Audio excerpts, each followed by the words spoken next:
March 10, 2017 ng pasado alas 10 ng gabi ay nagkagulo ang mga residente sa Junior Borja Corner, Capistrano Street, Cagayan de Oro City.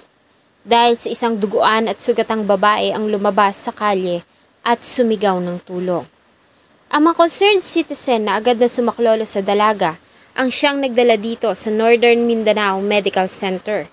Subalit sa lalim ng sugat at dami ng dugo na nawala dito, ay nawalan din ito ng buhay makalipas ng 2 oras.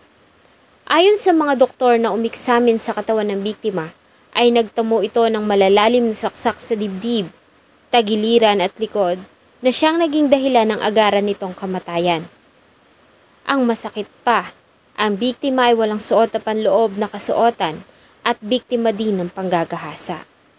Sino ang biktima at bakit ito sinapit ang masakit na katapusan? Sino ang mga salarin na gumawa nito sa walang kalaban-labang dalaga? Bago ko po ipagpatuloy ang ating kwento, sa mga bago po sa channel ko at nais sa mga ganitong klase ng kwento ng krimen na nangyayari sa loob at labas ng ating bansa ay maaari pong pakipindot ang ating subscribe button at notification bell para ma-notify kayo pag may mga bago tayong upload na videos. Si Cherry May Dayo ay pangalawa sa 8 magkakapatid. Ang kanilang pamilya ay nabibilang sa mga mahihirap nating kababayan sa San Juan, Balingasag, Misamis Oriental. Lumaki si Cherry May na namulatan niya ang hirap ng mga magulang sa paghahanap buhay para maitaguyod silang magkakapatid. Kaya naman pangarap ni Cherry May ang makatapos ng pag-aaral para mabigyan ng kahit na konting kaginhawaan ang mga magulang at makatulong para sa pagpapaaral sa mga kapatid. Nang makapagtapos si Cherry May ng high school ay wala nang kakayahan ang kanyang mga magulang para sa kanyang pag-aaral sa kolehiyo. Subalit hindi nawala ng pag-asa ang dalaga. Sa halip ay namasukan siya bilang kasambahay sa Cagayan de Oro City. Ayon sa mga amo ay naging masipag, mabait at tapat si Cherry May. Kaya naman kinagiliwan nila ito.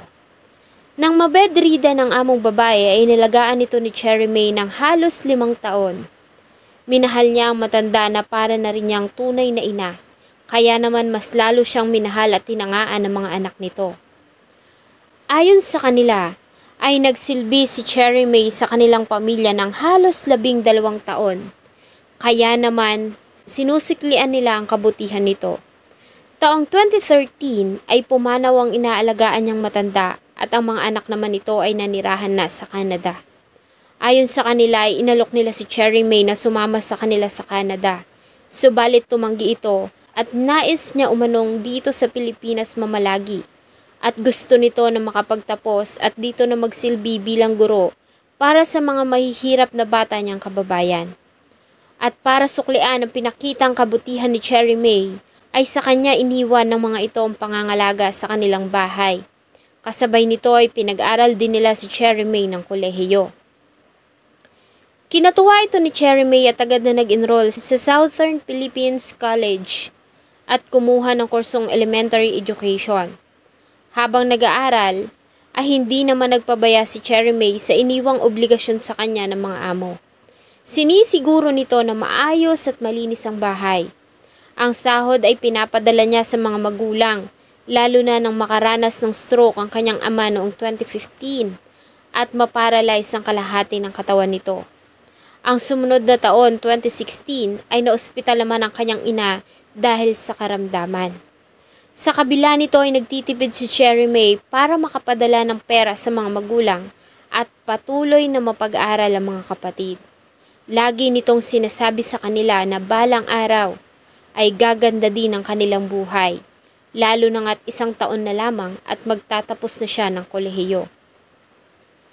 Subalit ang pangarap na ito ni Cherry May ay gumuhong lahat dahil sa mga taong walang puso na bumawi ng kanyang buhay. Nang matanggap ng mga kapulisan ng Cagayan de Oro City ang report tungkol sa pangyayari, ay agad silang nagtungo sa ospital para magsagawa ng investigasyon. Ayon sa resulta ng autopsy na isinagawa ni Chief Inspector Christian Caballes ng PNP SOCO Cagayan de Oro City, ay isang malalim na sugat na sanhi ng pagkakasaksak sa kaliwang dibdib ang naging dahilan ng pagkakamatay ng biktima. Ang saksak ay tumagos sa kanyang baga na puno ng dugo ang kanyang dibdib na siyang naging dahilan para hindi ito makahinga. Maliban dito ay nakitaan din ng biktima ng mga sugat sa kanyang braso at kamay na sinyalis na ito ay nanlaban. Wala na ding suot si Cherry May na panloob at ayon sa mga staff ng ospital ay sinabi nito na siya ay ginahasa bago ito malagutan ng hininga. Nang magtungo sila sa lugar, ilang mga residente ang kanilang nakapanayam at ayon sa mga ito ay sinabi ni Cherry May sa kanila na siya ay ginahasa, bagamat hindi naman ito nabanggit kung sino ang mga salarin. Dahil dito ay panggagahasa ang unang anggulo na tinignan ng mga imbestigador bilang motibo sa pamamaslang. Nang magtungo sila sa bahay para simulan ang technical investigation sa crime scene, pagpasok pa lamang ng grupo sa bakuran ay nakita na nila ang isang duguan pang bolo na siyang hinihinalang murder weapon. Sa pagpasok nila sa pintuan ay napansin nila na magulo ang mga gamit. Malinaw na nagkaroon ng paghahalughog. Sa kusina ay nakita nila ang bakas ng mga dugo sa sahig at dito na rin nila napansin ang sirang bahagi ng bubungan sa kisame. Ayon sa mga imbestigador ay dito dumaan ang salarin para makapasok sa loob ng bahay. Nang magtungo sila sa silid ni Cherry May ay ilang ebidensya pa ang kanilang nakalap. Nakita nila mula doon ang pangibabang kasuotan ni Cherry May. May mga nakita din silang patak ng dugo. At dito ay nadiskubre din ng mga imbestigador na nawawala ang ilan sa mga mahalagang gamit ng biktima, gaya ng cellphone, laptop at pera.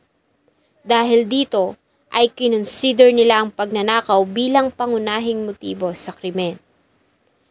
Base sa mga circumstantial evidence na nakuha ng mga imbestigador, ay naniniwala sila na hindi ito kayang gawin ng iisang tao lamang. Subalit, sino kaya ang mga salarin?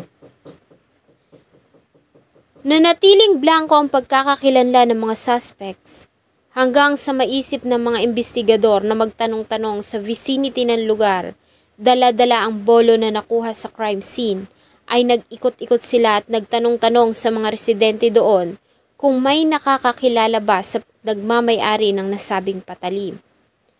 Ang pagod ng mga imbestigador ay nagbunga ng isang lalaki ang kanilang makapanayam at positibo nitong sinabi na kilala niya ang may-ari ng bolo. Ayon sa sinumpaang salaysay ng Ginoo noong gabi, bago maganap ang naturang krimen ay isang grupo ang nakita niya na nag-iinuman. Ilang metro lamang ang layo mula sa crime scene. Ayon sa kanya ay tinawag pa nga siya ng mga ito at inalok ng tagay. At bilang respeto ay uminom siya ng isang shot. Nang iabot niya ang tagayan ay aksidente namang nahulog ang bolo na ayon sa kanya ay pagmamay-ari ng lalaking tinawag nitong alias Amang. Sigurado siya na ito ang bolo dahil sa naagaw umano nito ang kanyang buong pansin nang mahulog iyon at damputin ito ni alias Amang. Tinanong pa nga niya umano ang lalaki kung bakit may dala itong bolo at sinagot siya nito na may paggagamitan sila. Matapos niyon ay nagpaalam na siya sa grupo. Ang lalaki ay na-identify nito na si Warren Balabat alias Amang, 24 years old. At ang mga kainuman nito ay sila Joel Johnson alias Gerald, 22 years old. Angel May Rada, 22. Joan Escalante, 18 at isang minor de edad na si Kevin. Maliban dito ay isa pang testigo ang lumapit at sinabi nito na nakita niya si Warren Balabat na umakyat sa bakod ng bahay at nagbukas ng gate. Nang mabuksan ng gate ay saka naman pumasok sila Rada, Escalante, Johnson at minor de edad na si Kevin. May ilang residente din ang nakapansin sa grupo na tumatakbo noong gabi na mangyari ang krimen at may mga daladalang gamit. Dahil sa salaysay ng mga testigo, ay itinuring ang grupo na primary suspect sa panggagahasa at pagpatay kay Cherry May Dayo. Sa tulong pa rin ng testigo ay natunto ng mga pulis ang kinaroroonan ng mga suspect. Si Warren Balabat at Angel May Rada ay inaresto sa Sayas, Carmen. Si Joan Escalante naman at ang minor de edad na si Kevin ay inaresto sa Villarin Street, Carmen. at ang huli na si Joel Johnson ay naaresto sa Cruz Taal Street. Ang 5 ay inimbitahan sa himpilan ng pulisya, subalit sa hindi inaasahan ay agad namang kumanta si Warren Balabat sa kanyang naging partisipasyon sa panggagahasa at pagpatay kay Cherry May Dayo. Sa kanyang sinumpaang salaysay na kanyang nilagdaan noong May 13, 2017, sa harap ng abogado at ng 2 niyang kapatid na lalaki, ayon kay Warren Balabat, ay nag-iinuman ng grupo ng pagplanuhan nila ang gagawing pagpasok sa bahay, kung nasaan si Cherry May. Pinasok niya umano ang bahay at saka inabot sa mga kasamahan na siyang nagsilbing lookout ang mga gamit mula sa loob. Ayon kay Warren Balabat, ay sangkot ang grupo sa pagnanakaw, subalit siya lamang umano ang responsable sa panggagahasa at pagpatay kay Cherry May.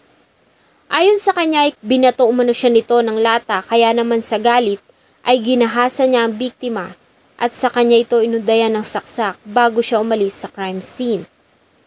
Samantala, ay itinanggi naman ng 4 na mga suspect na may kinalaman sila sa pagnanakaw at pagpatay kay Cherry May Dayo. Ayon sa kanila, ay nagiinuman sila na mawala si Warren Balabat at nagulat na lamang sila nang bumalik ito at may mga mantsa na ng dugo ang suot nitong damit. March 13, 2017 ay sinampahan ng kasong panggagahasa, pagpatay at pagnanakaw ang mga suspect sa Prosecutor's Office ng Cagayan de Oro City.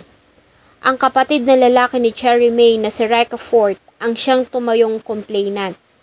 Ang 5 suspect ay sinalubong ng mga galit na mga netizens sa harap ng City Hall. Ilan sa mga ito ay naging mapanakit na siyang naging dahilan sa pagkakaospital ng 18 years old na suspect na si Joan Escalante. Base sa report, ito ay naagasan dahil sa kaguluhan.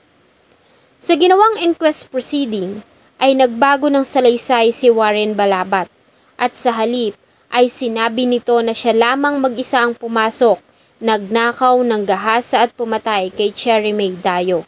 Ayon sa kanya ay walang kinalaman ng 4 niyang kasama sa mga nangyari. Ganun pa man, sa 4 pages na resolution ni Prosecutor Hosni Giling, ayon sa kanya, kahit pa nga binago ni Warren Balabat ang kanyang salaysay, ay pinagbasihan pa rin nila ang salaysay na pinirmahan nito sa harap ng abogado noong May 13, 2017.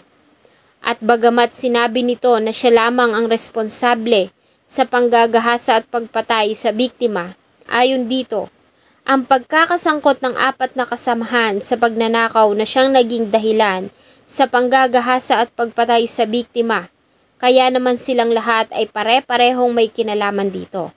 Kaya naman ang mga ito ay opisyal na sinampahan ng kasong panggagahasa, pagnanakaw at pagpatay. Ang desisyon ay sinang-ayunan ng City Prosecutor na si Mercy Uy at ito ay ipinasa na sa mababang hukuman para sa mga paglilitis. Ang mga suspect ay kasalukuyang nakadetain sa Cagayan de Oro City Jail at naghihintay ng hatol. Kung mapapatunayan na nagkasala, ang mga ito ay maaaring patawan ng pinakamataas na parusang habang buhay na pagkakabilanggo. Si Cherry May inihatid sa kanyang huling himlayan noong March 15, 2017 sa kanilang bayan sa Balingasag, Misamis Oriental. Ang kanyang 2 kapatid ay binigyan ng scholarship para makatulong sa kanilang pag-aaral. Nangalap din ng dati niyang amo ng tulong sa GoFundMe na siyang iniabot nito sa pamilya ni Cherry May. 7 taon na ang nakakalipas pero hanggang ngayon ay hindi pa rin nakakamit ng pamilya ang hustisya sa pagkamatay ni Cherry May Dayo. Bagamat nakakulong na ang mga salarin ay nais pa rin ng pamilya na maparusahan ang mga ito sa ginawa nila kay Cherry May. Isa na sana si Cherry May sa mga mahuhusay na guro na nagtuturo sa kanilang bayan sa Misamis Oriental at marahil ay natupad niya na rin ang pangako sa mga kapatid at magulang na mabigyan sila ng medyo maginhawang buhay. Salamat po sa inyong patuloy na pagtangkilik ng atin pong mga videos. Huwag niyo pong kalimutang mag-iwan ng saloobin at suggestion sa atin pong comment section. Sana po ay samahan niyo po akong muli sa susunod pa nating mga episodes. Thank you so much po and see you on my next video.